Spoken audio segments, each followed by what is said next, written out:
So hi guys, welcome to my vlog. So ayan, mayong gabi.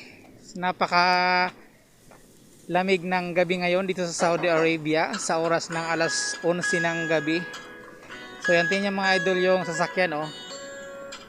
Basang-basa yung sasakyan kasi sobrang lamig dito at tingnan nyo oh, ang kulay ng paligid parang pag tingnan nyo siya parang mausok pero fog po yan mga idol at malamig yung simoy ng hangin, as in malamig talaga, parang yelo. Mga kasamahan ko o mga Nepal. So ito yung bus na sinasakyan namin at punong-puno ng ayan yung bus namin oh, tingnan mo.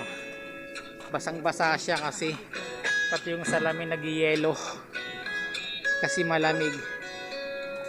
So naglagay ako ng mask or ano sa bonnet sa aking mukha kasi baka sipunin ako dahil medyo malamig talaga yung simhot ng ano. O tingnan yung mga idol oh. Yan, nakaano ako,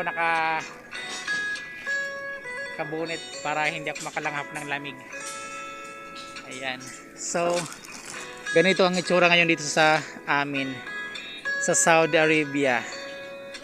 Especially dito sa boundary ng bansang Bahrain at Saudi Arabia kasi nandito kami nagtatrabaho.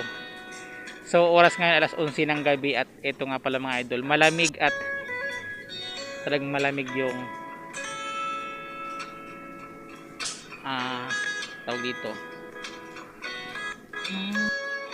So ito yung sasakyan namin mga idol na bus. Ito yung service namin at sarado pa yung pinto dahil nag-time in yung driver. So kaya yung mga kasamahan ko nag-aantay dito sa pinto ng bus kasi papasok kami para ilagay yung aming mga gamit kasi out na kami sa aming trabaho mga idol and pauwi na kami sa aming mga bahay.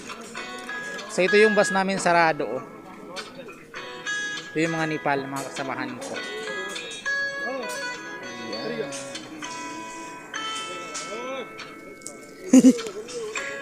Ayan mga kasamahan ko mga idol,